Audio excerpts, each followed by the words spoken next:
Olá, boa tarde, bem-vindo, bem-vinda, ela está. E ela chegou a sexta-feira por aqui, eu, Luciana Viana, te faço companhia nos próximos dias. Já já teremos novidades aqui na tela da Band. Quanto ao Everton Guimarães, não fique com saudade não, tá? É só sintonizar aí, né? Ficar ligado na tela da Band um pouco mais cedo, às 10 para 1 da tarde, com o novo formato dos Donos da Bola. A partir de segunda-feira, não saia daí, tá? Ele estará, inclusive, daqui a pouco, contando algumas novidades. Viemos agora lá do Mineirão, onde aconteceu o lançamento do novo formato, uma grande festa, mas ele estará já aqui para contar pra gente. Então vamos que vamos com as principais notícias, o que é destaque nesta sexta-feira. Então fique com a gente para se manter sempre bem informado aqui na tela da Band. E vamos aos destaques de hoje. Um homem morre depois de ser linchado por populares no centro da capital. Ele tentou se esconder em um estacionamento depois de cometer um assalto, mas foi reconhecido e agredido por 2 homens. 34 pessoas foram presas hoje durante uma operação da Polícia Federal em cidades de Minas e também de outros estados. A ação foi para desarticular o braço financeiro do PCC. Uma mulher grávida foi presa e 2 adolescentes apreendidos suspeitos de invadirem uma casa de uma família para assaltarem lá em Uberlândia, no Triângulo Mineiro. A ação foi gravada, gente, por câmeras de segurança. A penitenciária Nelson Hungria, em Contagem. A penitenciária Nelson Hungria, hein? Em Contagem. Pois é, segurança máxima, né? Interditada pela Justiça por causa da superlotação e a falta de agentes penitenciários. Vamos trazer também este assunto aqui. E claro, o lançamento, não é, do novo formato do programa Os Donos da Bola é na próxima segunda-feira, repleto, cheio de novidades. Não se esqueça também que estamos transmitindo nosso jornal ao vivo pelo Facebook, na página da TV Band Minas. Vamos que vamos, o Brasil Urgente Minas está começando. 34 pessoas foram presas hoje durante uma operação da Polícia Federal em cidades de Minas e também de outros estados. A ação foi para desarticular o braço financeiro responsável por organizar esquemas de lavagem de dinheiro de uma facção criminosa que atua dentro e fora dos presídios do país. De acordo com a Polícia Federal, a operação foi realizada em 18 cidades de Minas Gerais, São Paulo, Paraná e Mato Grosso do Sul. Ao todo, 145 mandados judiciais de prisão, busca e apreensão e de sequestro de bens foram cumpridos. Mirou o tráfico de drogas praticado pelo PCC, o primeiro comando da capital, e a lavagem de dinheiro dos valores obtidos com proveito criminoso. 6 dos 34 presos nesta operação já estavam em presídios, cumprindo pena por tráfico de drogas.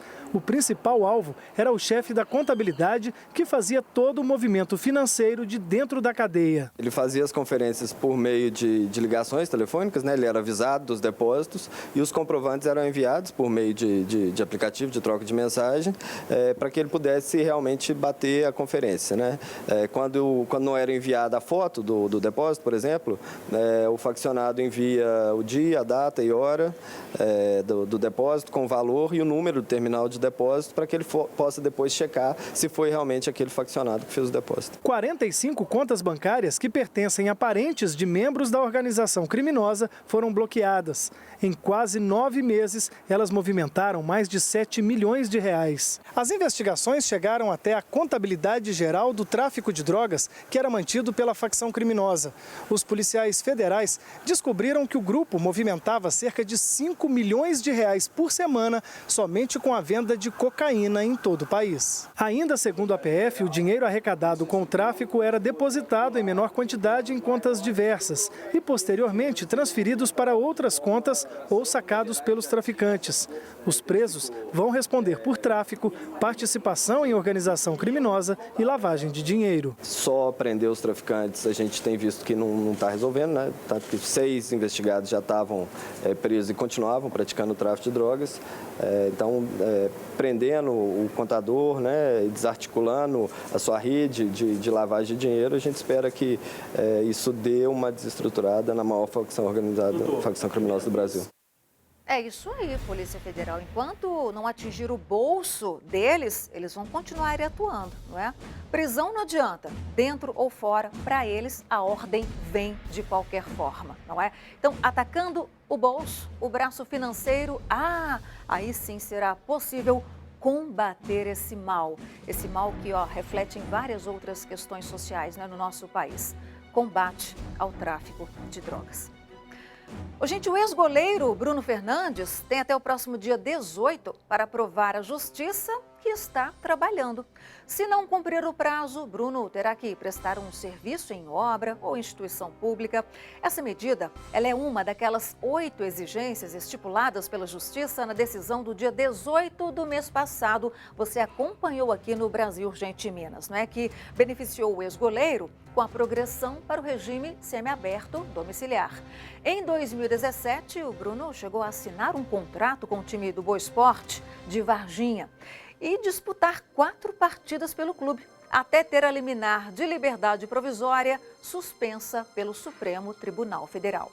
Ele cumpre pena pelo homicídio de Elisa Samúdio e também pelo sequestro e cárcere privado do próprio filho, isso lá em 2010. E a gente lembra que até hoje, nada do corpo de Elisa Samúdio, nenhum sinal. E depois do intervalo, o homem morre depois de ser linchado por populares no centro da capital. Mas será por quê? Ele tentou se esconder em um estacionamento depois de cometer um assalto, mas foi reconhecido e agredido por 2 homens. A gente explica essa história para você, já a gente volta já.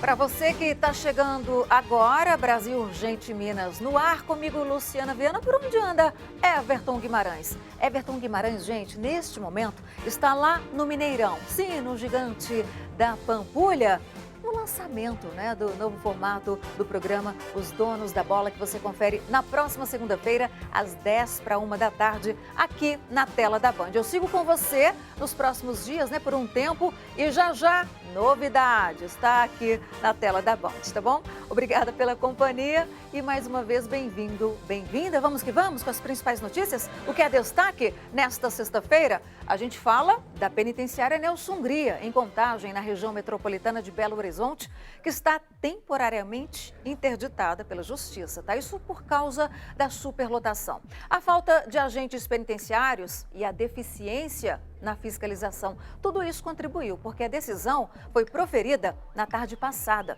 pelo juiz Wagner Cavalieri, da Vara de Execuções Criminais de Contagem. O presídio comporta 1.640 presos, mas mantém atualmente 2.200 detentos. A Nelson Hungria havia sido interditada ano passado pelo mesmo juiz, quando, na época, foram identificadas irregularidades na administração.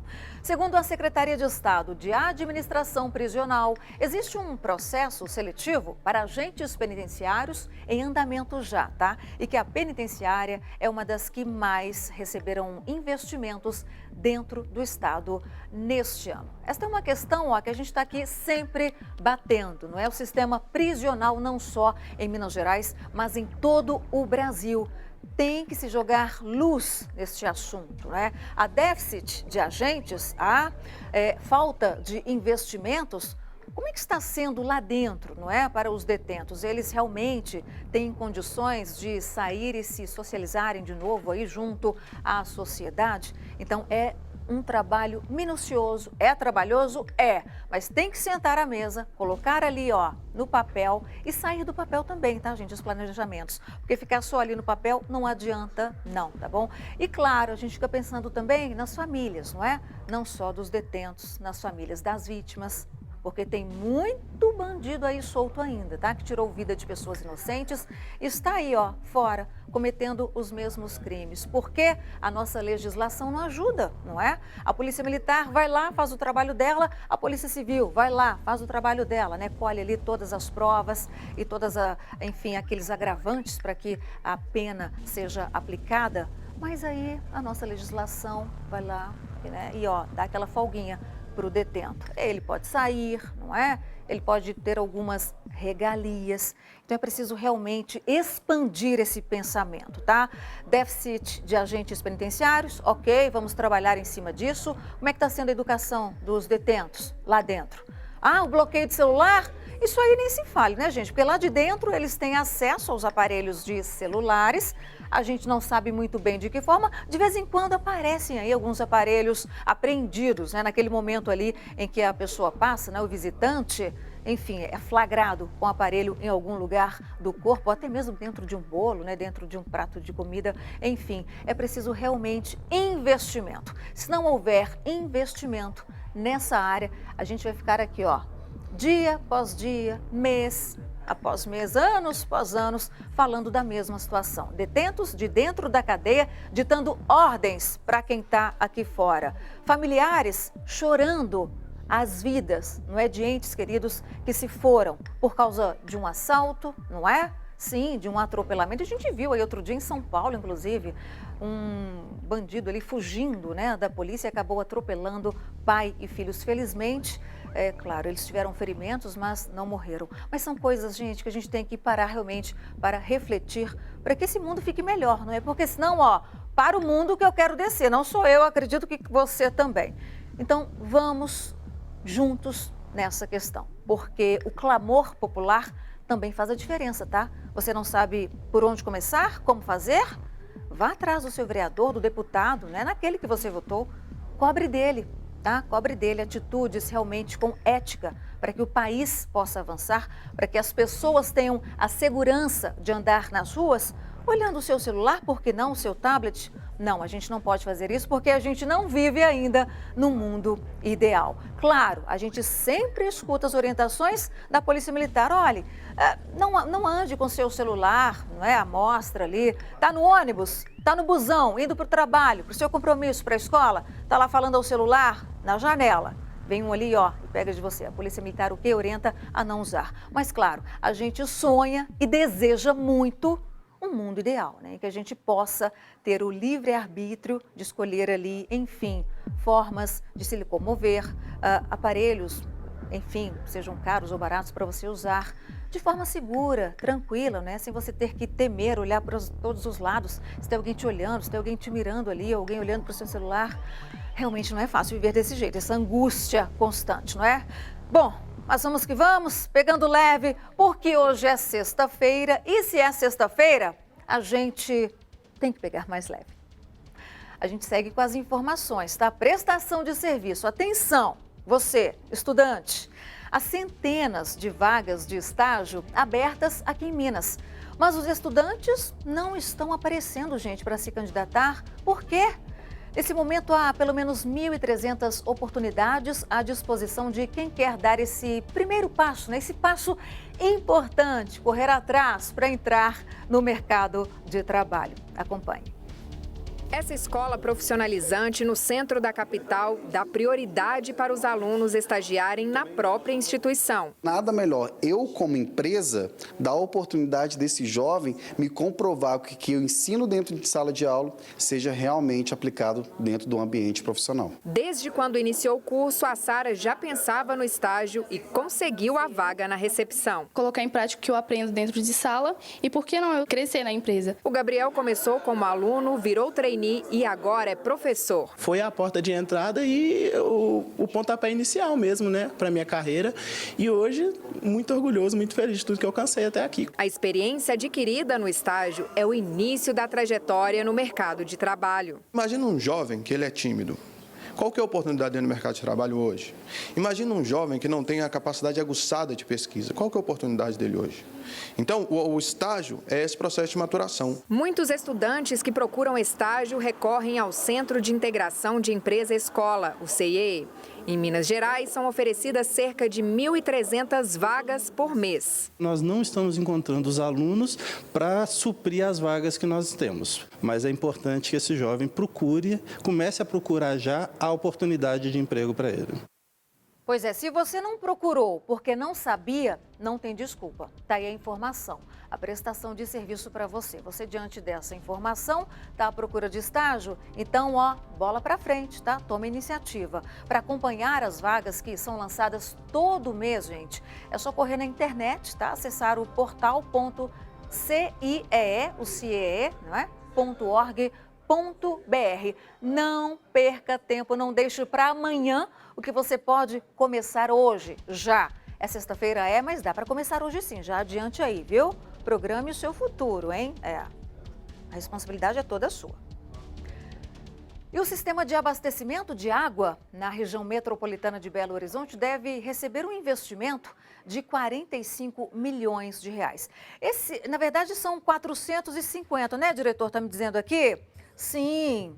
Leonardo, nosso diretor, né? Daqui a pouquinho a gente fala um pouquinho dele, tá? Para você, o nosso novo diretor aqui no Brasil Urgente Minas, o Leonardo Padilha. Mas são 450 milhões de reais. O valor foi anunciado pela mineradora Vale e vai contemplar projetos e obras nas bacias dos rios Paraupeba e das Velhas, que foram afetadas, essas bacias, pelo rompimento da barragem lá em Brumadinho, né? Em 25 de janeiro deste ano. Essa medida, ela faz parte daquele termo de compromisso homologado, né? Nessa semana a gente trouxe aqui para você, entre a Vale e a Copasa, e prevê ainda a construção de um novo sistema de captação no rio Paraupeba, localizado acima do local afetado pelo rompimento. A água do Paraupeba, ela foi considerada imprópria para consumo após ser atingida pelo mar de lama. O prazo limite para a conclusão das obras é setembro de 2020. Claro, a gente está aqui evidenciando essa ação da Vale, mas teve que haver cobrança, tá? Sim, da sociedade civil, também de defensores aí, enfim, da flora, da fauna, não é? Porque houve inclusive um alerta da Copasa dizendo que se nenhuma atitude fosse tomada, não é? Nenhuma providência, a partir de 2020, a água aqui em Belo Horizonte, não só em Belo Horizonte, mas em toda a região metropolitana, o abastecimento ficaria comprometido. Agora, imaginem só, não é só em BH, mais de 2,5 milhões de pessoas, na grande BH, quase 5 milhões, 4,5 milhões. Imaginem todo esse pessoal ficando sem água, né, ou tendo que se restringir ali em relação ao uso da água, né, potável. Então é um assunto que a gente acompanha de perto, vai acompanhando capítulo a capítulo, porque essa história está longe de acabar, porque a gente não sabe até onde irão os reflexos dessa tragédia ocorrida em Brumadinho. Os transtornos do sono atrapalham a vida da gente e muitas vezes provocam doenças, tá? Você aí em casa, você que está nos acompanhando também pelo seu smartphone, não é? Pelo computador aí na internet, tem dormido bem nas últimas noites, últimos meses? Não? Já parou para pensar o que pode ser? Procurou um especialista? Pois é, eu pelo menos dormia pouco, ali umas 4 horas e meia por noite, tá? Mas eu parei com isso, gente. Estou procurando dormir um pouco mais. O sono faz muito bem para a saúde e pode prevenir muitas coisas, muitas doenças, tá? E a tecnologia, inclusive, pode ajudar a gente a dormir um pouco melhor e manter a saúde em dia. A gente confere uma reportagem, Léo, sobre esse assunto? Então vamos lá, eu quero ver também. Giancarlo notou que estava tendo problemas para dormir. Para descobrir se o sono era interrompido ao longo da noite, começou a usar uma pulseira que monitora seu comportamento a noite inteira. O aplicativo me dá um relatório diário, né, assim que eu acordo de manhã, quantas horas líquidas de sono aproximadamente eu consegui ter. Ele dá uma clareza do que aconteceu na noite para mim, se eu acordei, se eu não acordei, quantas vezes. Pulseiras e relógios inteligentes se conectam aos smartphones e fazem um mapeamento dos movimentos durante o sono, o que serve de indicativo para detectar um sono leve ou intermitente. Esses dispositivos também monitoram a frequência cardíaca. Com esses dados, é possível descobrir, por exemplo, por quanto tempo o usuário ficou no chamado sono REM, o mais profundo e reparador. Eles são elementos que realmente colaboram no sentido de dar um alerta às pessoas, entendeu? Que ela possa estar tendo algum problema no sono. mas elas não são, na verdade, elementos diagnósticos precisos e seguros. Especialistas recomendam dormir em média 8 horas por noite para uma saúde equilibrada, mas a qualidade do sono pode ser até mais importante do que a quantidade. O sono de baixa qualidade pode afetar a produtividade durante o dia, além de prejudicar o metabolismo, levando a um maior risco de doenças cardiovasculares e obesidade. Se a pessoa já acorda cansado, se acorda com dor de cabeça, se a pessoa tem sonolência durante o dia, tudo isso são indícios de que ela não teve um sono reparador. A tecnologia também está presente nas camas. Nos Estados Unidos, colchões inteligentes mudam de temperatura ao longo da noite para facilitar o início do sono e permitir que a pessoa acorde de forma mais suave. Mas dá para dormir bem mudando hábitos simples. O quarto deve ser, na medida do possível, escuro, silencioso, entendeu? Temperatura agradável, evitar, entendeu? Leituras prolongadas, televisão no quarto. Depois de constatar que tinha o sono leve e irregular, Giancarlo mudou a rotina antes de deitar. Foi o suficiente para sentir os resultados. Eu consigo perceber se eu estou precisando dar uma dormida, porque eu dormi muito pouco na noite anterior. Eu preciso dormir mais nessa noite, às vezes dormir 10 horas, 9 horas e acordar mais tarde para recuperar um pouco do sono naquela semana. É isso aí, Giancarlo. Giancarlo, né, ele se preparou ali, né, mudou de atitude, a rotina dele está dormindo melhor agora. O André Salles, que vocês acompanharam aí na reportagem, ele dorme 12 horas por noite. Há um dia a gente chega lá, não é? Pois é, André está dormindo 12 horas. Eu estou tentando dormir um pouco mais. Então você que não está dormindo bem, viu a reportagem, planeje-se aí, tá? Não custa nada, viu, gente? Tente melhorar aí o seu dia a dia, não é? O seu bem-estar faz bem para a saúde. Agora a gente traz um caso em que o nosso diretor disse muito bem, justiçamento não é justiça não, gente. Um homem morreu depois de ser linchado por populares, isso foi bem aqui, em Belo Horizonte, no centro da capital. De acordo com informações da repórter Amanda Antunes, da Rádio Itatiaia, nossa parceira aqui, ela tentou se esconder, né? O homem tentou se esconder em um estacionamento depois de cometer um assalto na rua Guaicurus, mas foi reconhecido e agredido por 2 homens. Felipe da Cruz Elias, de 20 anos, e Matheus Vasconcelos de Jesus, também de 20 anos, confessaram o espancamento. A vítima foi levada para o Hospital de Pronto-Socorro João 23, mas o hospital, a gente sabe, ele não costuma passar informações, não é, sobre o estado de saúde das pessoas que entram ali, não é, dos pacientes. A Polícia Civil já abriu inquérito para investigar este homicídio. A gente está aí acompanhando as imagens. Imaginem só o susto de quem passava por ali, não é? Guaicurus, hipercentro de Belo Horizonte, aquela movimentação, um cidadão caído ao chão, sendo espancado, levando chutes, nada justifica. Ele cometeu uma infração, cometeu um crime, na verdade, né? Estava ali fugindo, foi detido ali por populares. Mas não é assim também que a gente vai resolver a situação, não. Violência gera violência. Tudo bem, deteve ele ali? Segura aí, vamos chamar a polícia, liga lá para o 190. E aí a polícia faz o papel dela, né? E a Polícia Civil, claro, com aquela questão da investigação e leva até a justiça para que este homem aí possa pagar pelo que ele fez. Mas selvageria não vai resolver o problema no nosso país. Falamos aqui agora há pouco sobre essa questão da legislação, né? Essa questão penal e das punições. Há muitas lacunas, há muito que se debater.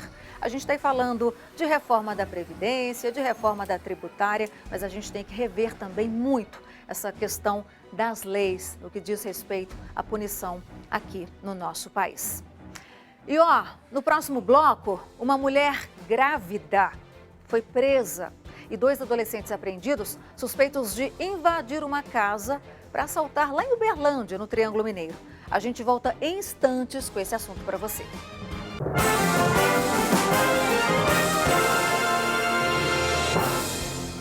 De volta, mais um bloco do Brasil Urgente Minas para você nesta sexta-feira. Por aqui eu, Luciana Viana, te fazendo companhia pelos próximos dias. Já, novidades aqui na tela da Band, tá bom? Everton Guimarães, ó, prometeu, hein? Temos aí, que horas são? Agora 4h33.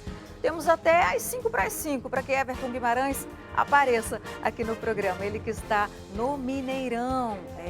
Lançamento do novo formato do programa Os Donos da Bola, a partir da próxima segunda-feira, dia 12 de agosto, para você, a partir das 10:50, tá bom? Deixa eu só aproveitar o ensejo, me entregaram aqui, Fernanda Fiorenzano, o nosso ouvinte Ronaldo. Tá mandando um abração pro Antônio, pai dele, conhecido como Capitão, não é? Que mora no bairro Carlos Prates. Então, um abraço meu, não só meu, mas de toda a equipe, para o senhor, tá, senhor Antônio, conhecido como Capitão lá do bairro Carlos Prates, e para você também, Ronaldo, ok? Agora, diretor, tem como colocar o nosso WhatsApp aqui na tela? Para que a gente... Ah, sim, aqui, ó. Tá aqui, tá bom? Você pode enviar para cá a sua sugestão de reportagem, a sua denúncia, algum problema na sua rua, no seu bairro, na sua cidade. Fique à vontade, mande pra gente. Quer mandar só um alô? Tudo bem, só um alô. Quer tirar aquela selfie aí, ó, com a sua TV e mandar pra gente?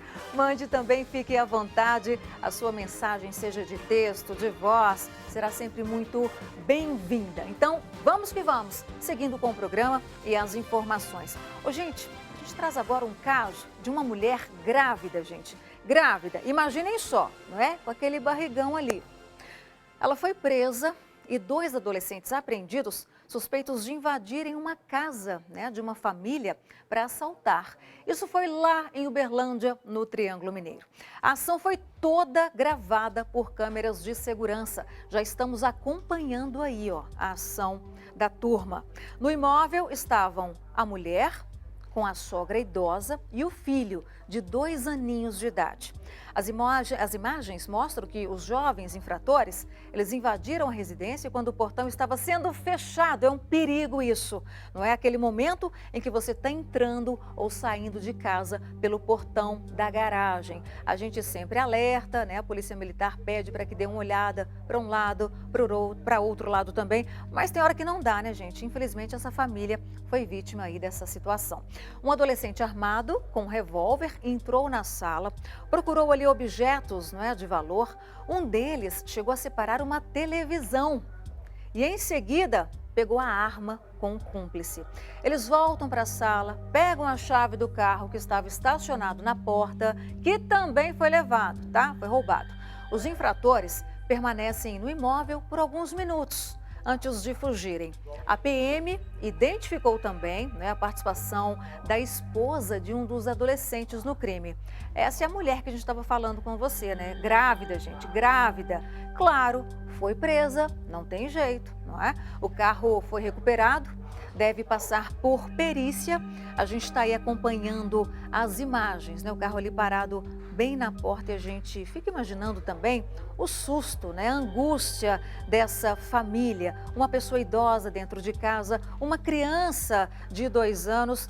Felizmente, a gente não está trazendo aqui a notícia de morte, né? Porque foi atingido ali por um tiro do bandido, do assaltante. A gente está trazendo aqui a situação de uma família que passou um susto, um baita susto dentro da própria casa. Estava ali, não é, no portão da garagem, saindo com o carro e chega então essa turma com uma grávida no meio e toca o terror ali naquela família.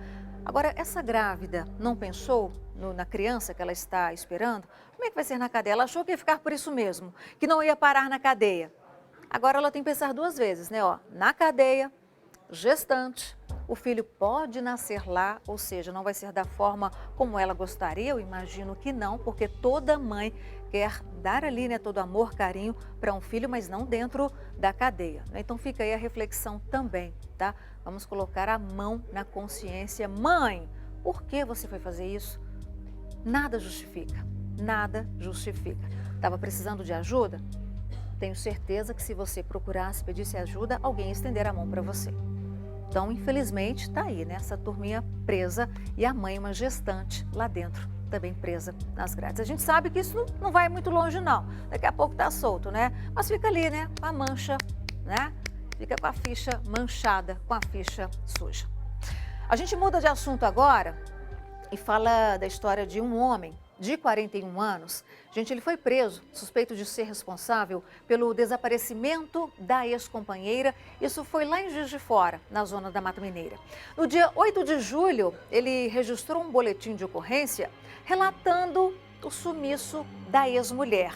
É tudo planejado, arquitetado. É a Cláudia de Paiva Rezende Alves, de 47 anos. Durante as investigações, a polícia então conseguiu descobrir em imagens de segurança que o homem estava nas imediações, no último local em que a mulher foi vista. Além disso, registros telefônicos mostraram que ele fez uma ligação para ela naquele dia em que ela foi morta. A perícia ainda descobriu indícios de sangue no carro do suspeito e na jaqueta que ele utilizava no dia do desaparecimento. O material foi recolhido para exames de DNA. Ele foi preso temporariamente até a conclusão das investigações, não é? E a gente, infelizmente, relatando aqui mais um caso de feminicídio, mas que terminou com o agressor, o suspeito, preso, porque eles têm que responder por esta covardia. Aqui em Belo Horizonte, só este ano, de janeiro a junho, 7 mulheres perderam a vida, sim, mortas pelos ex-companheiros. Ex-companheiros que não aceitam o fim de um relacionamento. Eu não sei de onde vem esse orgulho besta, não é? Se não deu certo o relacionamento, bola pra frente. Se você focar, você vai chegar a esta conclusão.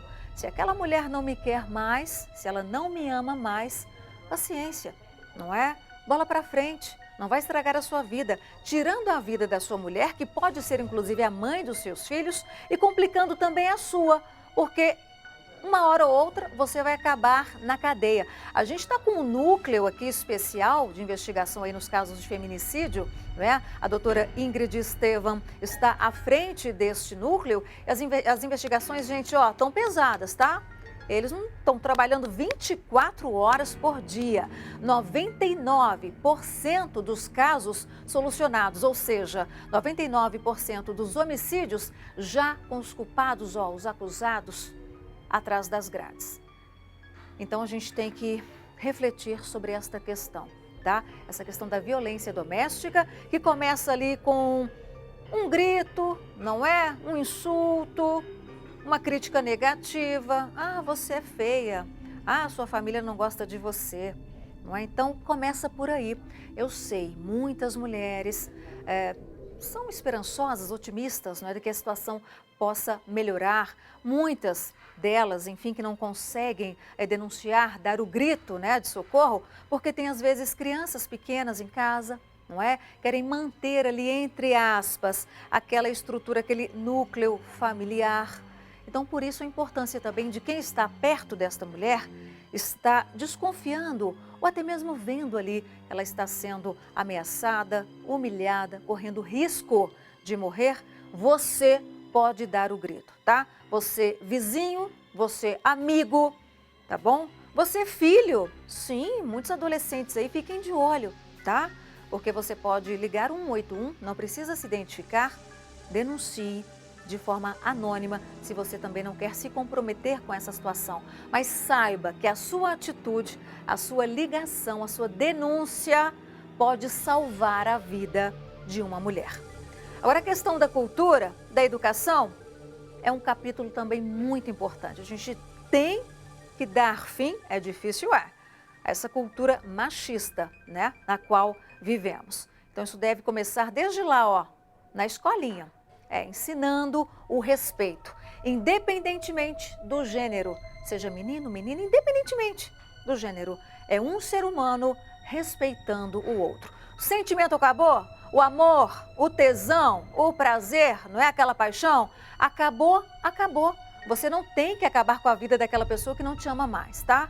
Então, ó, mão aí na consciência, viu? Mão aí na consciência, não vá tirar a vida de uma pessoa e não vá prejudicar a sua e deixar crianças órfãs de mãe e pais presos atrás das grades. Gente, que história é essa que vem agora, hein, diretor?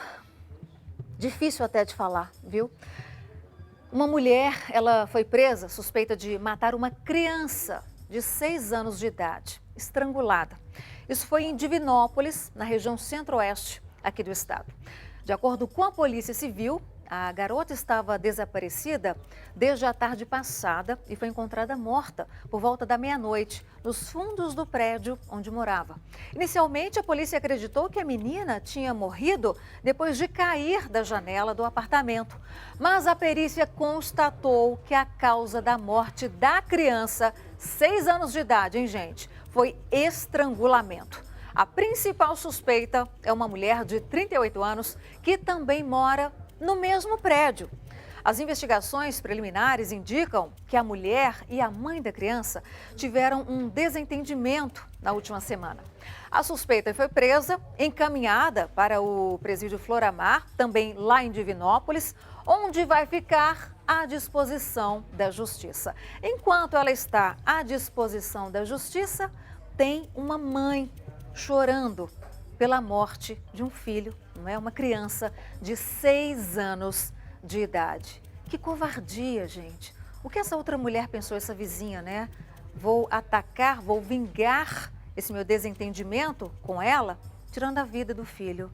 Não, não é por aí. A gente falou isso no início do programa, não é? Não se resolvem as coisas com violência, fazendo justiça com as próprias mãos. Que covardia. Que caso horroroso, não é?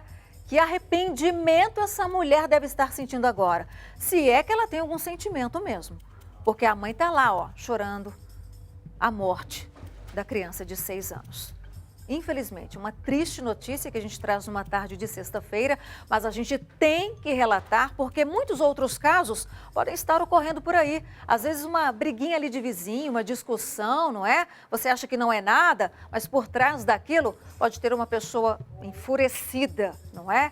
Capaz até de tirar a vida de uma criança só para vingar da mãe dela. Então, ó, respirar fundo, manter a calma, discussão não vale a pena, tá? Se você chega para conversar e a coisa esquenta, sobe o tom de voz, deixe para lá, trabalhe aí dentro de você o seu orgulho, tá? É melhor você se privar de desgastes emocionais, não é? De uma briga ali, luta corporal, imagine só, e no caso dessas duas mulheres, terminando essa história com a morte de uma criança de 6 anos. Esse assunto, claro, a gente acompanha, né? Porque a mulher ainda vai ter que se explicar e muito para a polícia, tá? A gente fala agora de parlamentares, é isso, Léo?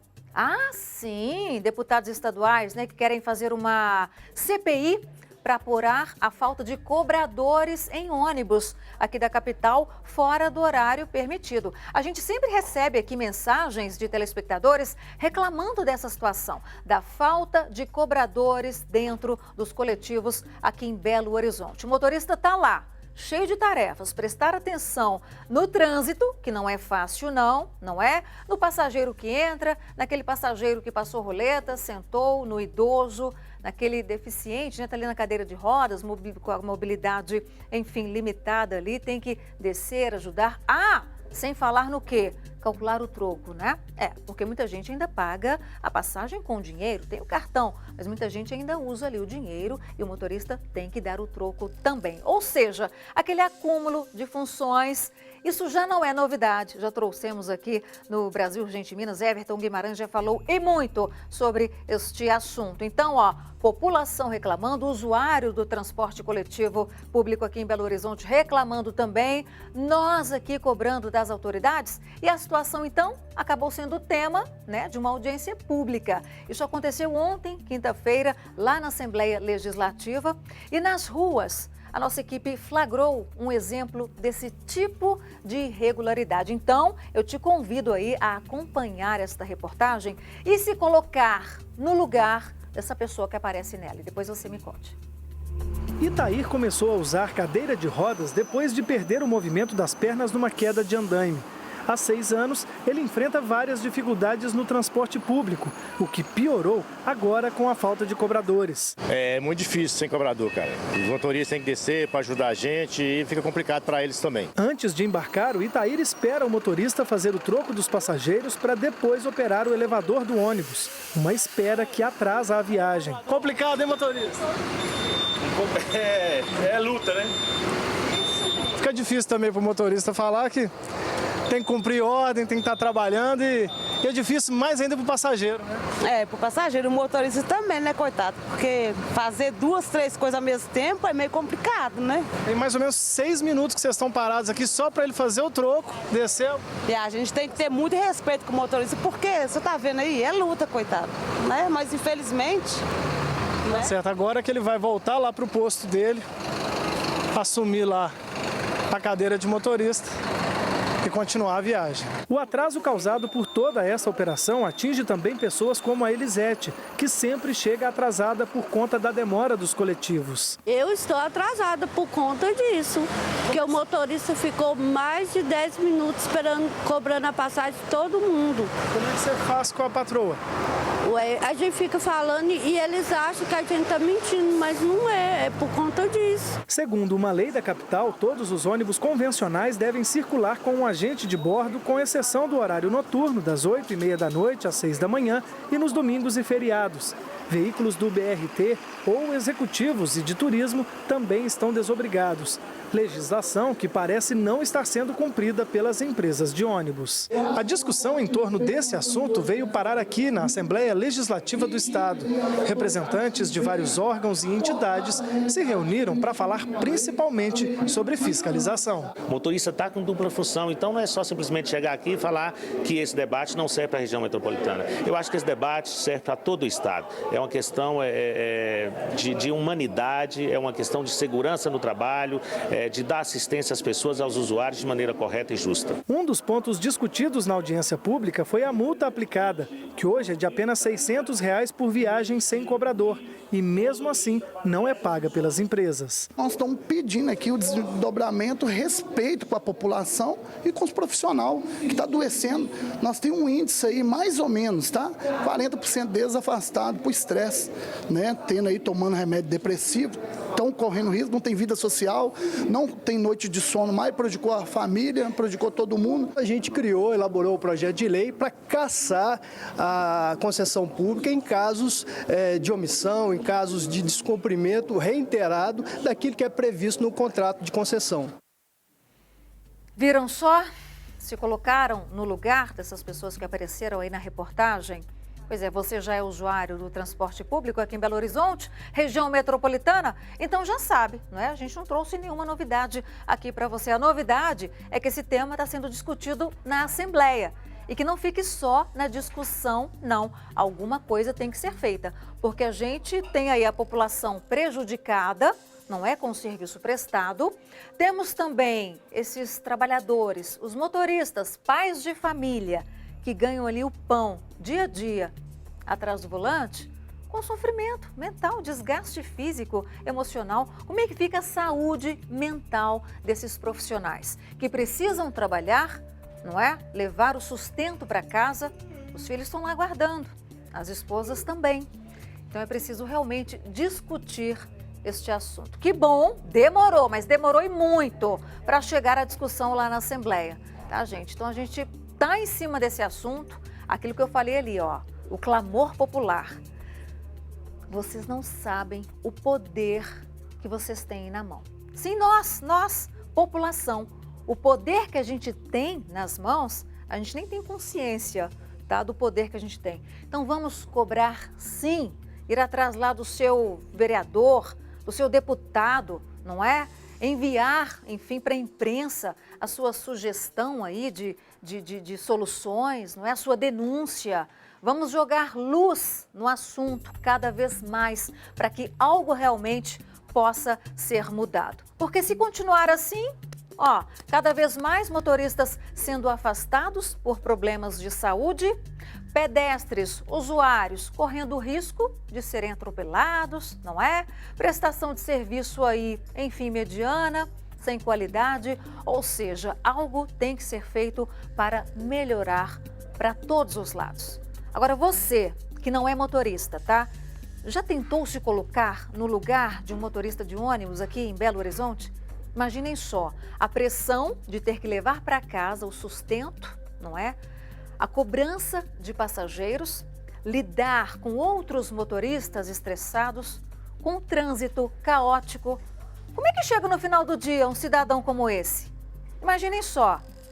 E a responsabilidade dele? Ó, carregando, transportando dezenas, centenas, milhares de vidas no dia a dia. Então vamos pensar realmente sobre este assunto, tá?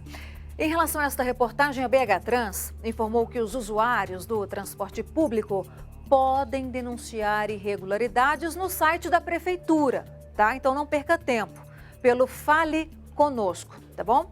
Já o Ministério Público disse que foi instaurado um processo administrativo pelo PROCON para apurar o caso. Enfim, que a gente trouxe aí para você.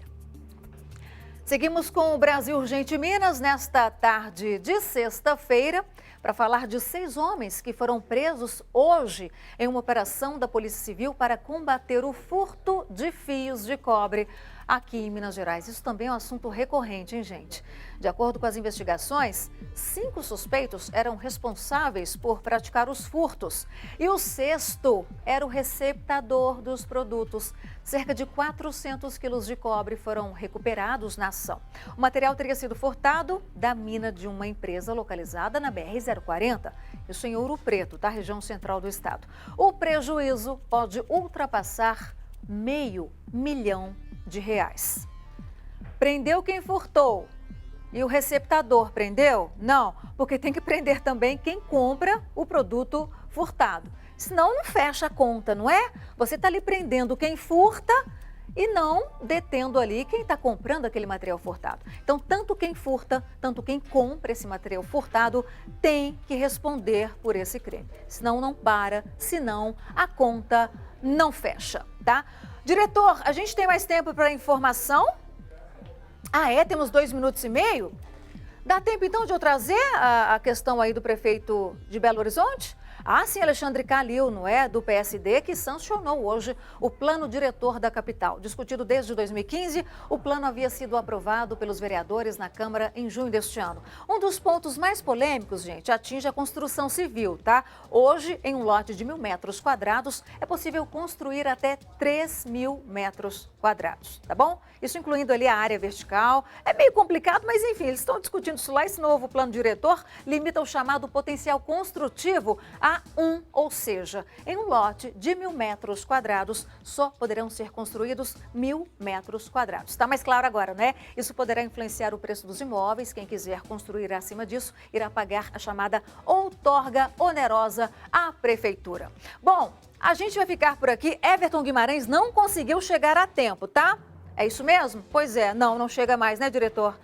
Tudo bem, tá a caminho, não deu tempo dele chegar para te dar um oi aqui, mas não tem problema não. Eu, Luciana Viana, sigo com você nos próximos dias, tá? Aqui à frente do Brasil Urgente Minas, te mantendo informado, antenada de tudo que acontece, não só em Belo Horizonte, mas em todo o estado de Minas Gerais. Em breve, novidades chegando na tela da Band. Enquanto isso, eu te faço companhia, conto também com a sua companhia e, ó, pode mandar os pedidos de abraços, tá? Pra gente mandar aqui para vocês aí ligados, tá bom? Everton Guimarães, tá, diretor? Tá mandando um beijo para todos vocês. Como é que é? Ah, já tem da tela, já tem? Já? Na tela? Da Atena? Da Atena aqui com a gente? Já, tá bom? Já, da Atena aqui com a gente, tá bom? Estamos aqui nesta câmera.